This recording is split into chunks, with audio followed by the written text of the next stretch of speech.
सेना का मनोबल तब गिरता है जब एक तरफ हमारे जवान शहीद हो रहे हों और दूसरी तरफ जश्न मनाया जा रहा हो भारतीय जनता पार्टी के कार्यालय में, प्रधानमंत्री के ऊपर गुलाब के फूल और पंखुड़ियां फैलाए जा रहे हों, गिराए जा रहे हैं। लेकिन जब हमारे जवान शहीद हो रहे होते हैं तो एक शब्द ट्वीट नहीं कर पाते प्रधानमंत्री, तब मनोबल गिरता है। आप चीन को क्लीन चिट देते हैं ना कि ना कोई घुसा, ना कोई आया, ना कोई घुसा हुआ है, तब आप सेना का मनोबल गिराते हैं। बहादुर सैनिक हमारे लड़ने को तैयार हैं, जांबाज सैनिक हैं, लड़ते हैं, शहीद भी होते हैं। लेकिन यहां बैठकर दिल्ली में जब आप उनका मनोबल गिराते हो और दुश्मन को क्लीन चिट देते हो, वो हमें बिल्कुल बर्दाश्त नहीं। हो गया, 10 साल हो गए, जनता थक गई अब आपसे, आप भी शायद थक गए होंगे। आराम करिए, 18-18 घंटे काम किया है, थोड़ा नींद भी आनी चाहिए, अब सोना भी चाहिए।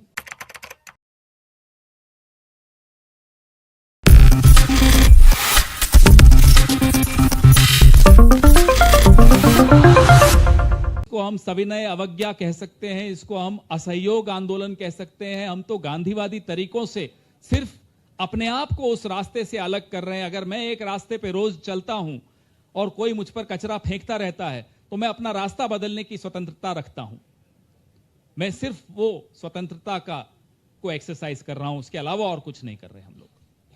तमाम दलों ने जो कि इंडिया अलायंस का हिस्सा हैं, उन सब ने सर्वसम्मति से माना कि यह रास्ता हमें अपना बदलना होगा। इस रास्ते पे चलकर हम इस पाप का भागीदार नहीं बनेंगे। इसलिए इसको आप बैन मत कहिए, इसको आप बॉयकॉट मत कहिए, इसको आप ब्लैकलिस्ट मत कहिए, ये सविनय अवज्ञा है। पवन जी, सुरेखा बोल रही हूँ मैं, इंडिया टीवी से। अग्निवीर योजना और 1 रैंक 1 पेंशन को लेकर जो है राहुल गांधी जी का जो लद्दाख में एक वीडियो आया है, वायरल हुआ है, उसको लेकर भी सवाल खड़े हो रहे हैं। और खासकर बीजेपी और विपक्षी पार्टियां भी ये कह रही है कि जिस तरीके से ये जो कुछ कहा गया है, इसमें उन्हें पॉलिटिकल पार्टी के मनोबल को गिराने की बात बार बार की जा रही है और देश को बेचने के ऊपर भी सवाल उठा रहे हैं। तो इस तरीके मनोबल कब गिरता है सेना का? मैं बताता हूं। सेना का मनोबल तब गिरता है जब एक तरफ हमारे जवान शहीद हो रहे हों और दूसरी तरफ जश्न मनाया जा रहा हो भारतीय जनता पार्टी के कार्यालय में, प्रधानमंत्री के ऊपर गुलाब के फूल और पंखुड़ियां फैलाए जा रहे हों, गिराए जा रहे हों, फेंके जा रहे हों, तब मनोबल गिरता है। आप फौज के नाम पर वोट मांगने में नहीं शर्माते हो, लेकिन जब हमारे जवान शहीद हो रहे होते हैं तो एक शब्द ट्वीट नहीं कर पाते प्रधानमंत्री, तब मनोबल गिरता है। जो राहुल गांधी ने कहा, वो तमाम रिटायर्ड जवान हमारे वही बात कह रहे हैं। हमारा एक स्टेटमेंट कर्नल रोहित चौधरी, जो हमारे एक्स सर्विसमैन सेल के अध्यक्ष हैं, वो थोड़ी देर में अब रिलीज करने वाले हैं उस पर। और आप स्वयं देखेंगे जितने वेटरन्स हैं वो राहुल जी की इस बात से सहमत हैं। तो हम सरकार से यह आग्रह करते हैं, मनोबल मत गिराइए सेना का। जब आप चीन को क्लीन चिट देते हैं ना कि ना कोई घुसा, ना कोई आया, ना कोई घुसा हुआ है, तब आप सेना का मनोबल गिराते हैं। बहादुर सैनिक हमारे लड़ने को तैयार हैं, जांबाज सैनिक हैं, लड़ते हैं, शहीद भी होते हैं। लेकिन यहां बैठकर दिल्ली में जब आप उनका मनोबल गिराते हो और दुश्मन को क्लीन चिट देते हो, वो हमें बिल्कुल बर्दाश्त नहीं होगा।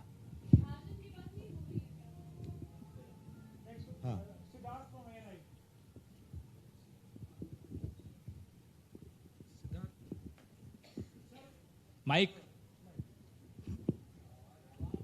सर, बीजेपी का ये कहना है, अमित शाह जो गृह मंत्री, उन्होंने ट्वीट किया एक सर्वे का हवाला देते हुए कि प्राइम मिनिस्टर मोदी एक ग्लोबल लीडर बन गए हैं और उस सर्वे में 76% के साथ सबसे आगे हैं। और उसमें ऋषि सुनक से लेके जो बाइडेन समेत तमाम जो बड़े दूसरे राष्ट्राध्यक्ष हैं, उनको भी मोदी जी ने जो है पछाड़ दिया है। क्या कहना है कांग्रेस पार्टी? अब आपने ये सर्वे का सवाल पूछा, जब आप सवाल पूछ रहे थे मैं बाकी चेहरे देख रहा था आपके साथियों के, सब हंस रहे थे। अगर आप वो चेहरों की हंसी देख लेते तो आपको सवाल का जवाब मिल जाता। जब कोई पार्टी चुनाव से पहले इस तरह के हथकंडे अपनाती है ना, तो समझ लीजिए कि उनको समझ में आ गया है क्या होने वाला है। ग्लोबल लीडर बन गए साहब और ऋषि सुनक को पीछे छोड़ दिया। चुनाव आपका ऋषि सुनक से नहीं होना, चुनाव आपका इस देश की जनता से होना है। वोटर इस देश की जनता है, ऋषि सुनक के वहां के लोग नहीं आपको वोट देने आ रहे।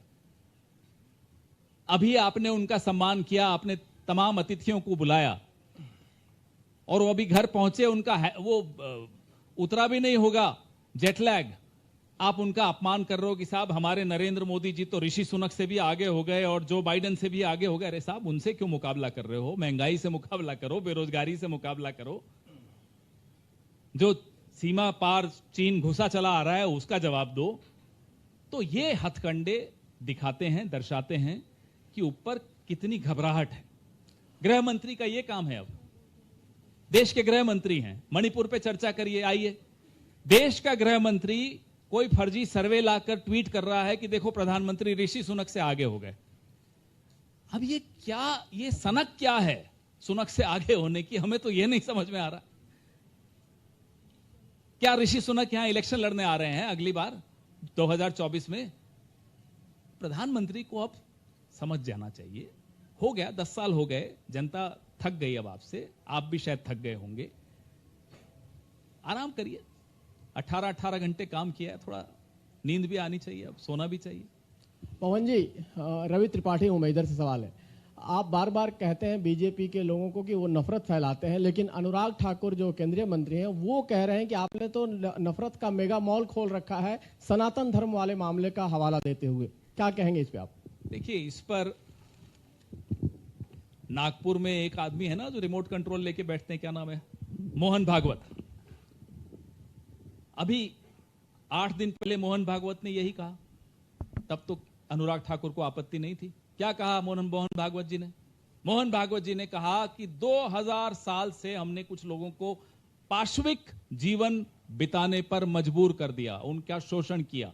क्यों कहा था उन्होंने? किसी भी समाज में, धर्म में कोई खामियां आ जाती हैं, त्रुटियां आ जाती हैं, बुराइयां आ जाती हैं, उसे दूर करने का काम हमारा अपना है। मोहन भागवत जी की बात से तो सब अनुराग ठाकुर सहमत थे। तो त्रुटियों की बात कर रहे हैं। हर धर्म, हर समाज, हर संगठन को अपने भीतर की त्रुटियों पर खुलकर चर्चा करनी चाहिए और उनको दूर करना चाहिए, जो मोहन भागवत कर रहे हैं, कोशिश कर रहे हैं, एटलीस्ट बोल तो रहे हैं कि मैं कर रहा हूं। Pawan sir, Niyamika from Times Now. Sir, I have 2 questions. First is that just on the day of this CWC meeting, a poster has been used by the BRS in which various senior leaders of the Congress party's pictures are there, and they have named it as Corrupt Working Committee. Your response to that? And second question... My response is, look who's talking.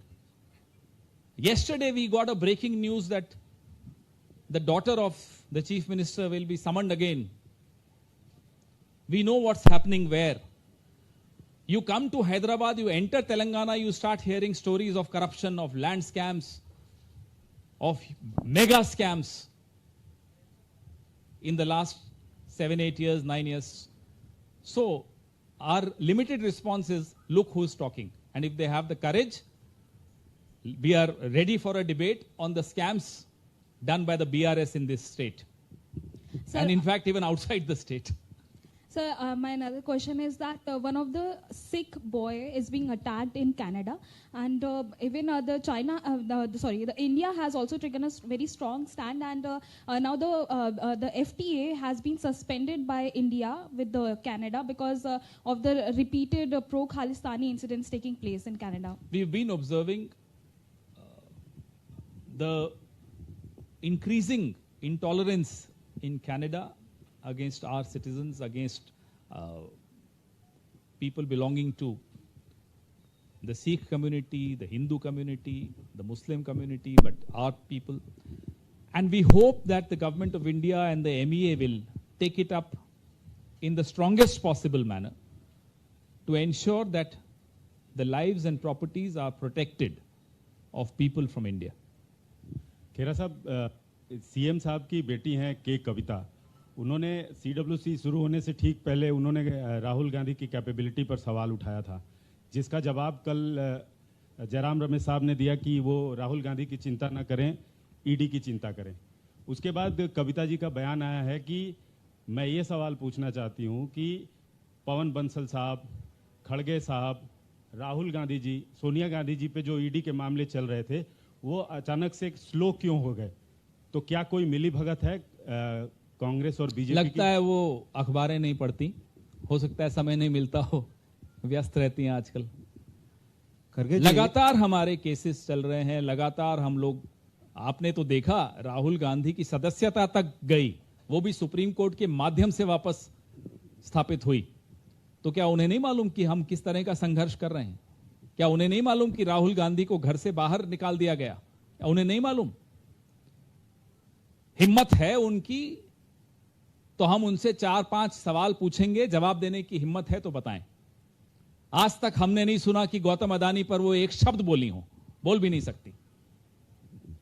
और उनके अपनी party के scandals और scams को अगर हम सामने लाएं तो उनको शायद कई दिन लग जाएंगे वापस मीडिया के सामने आने में। जयराम रमेश जी ने ठीक कहा, वो अपनी चिंता करें। राहुल गांधी की चिंता पूरा देश करता है, उन्हें करने की आवश्यकता नहीं है। Karge ji, what your stand Sanatana Dharma? Who's that? Yes, this Sanatana Dharma. Sanatana Dharma. Stalin son. Already spoken, already responded. Minister Mohan Bhagwat has responded. I don't need to respond.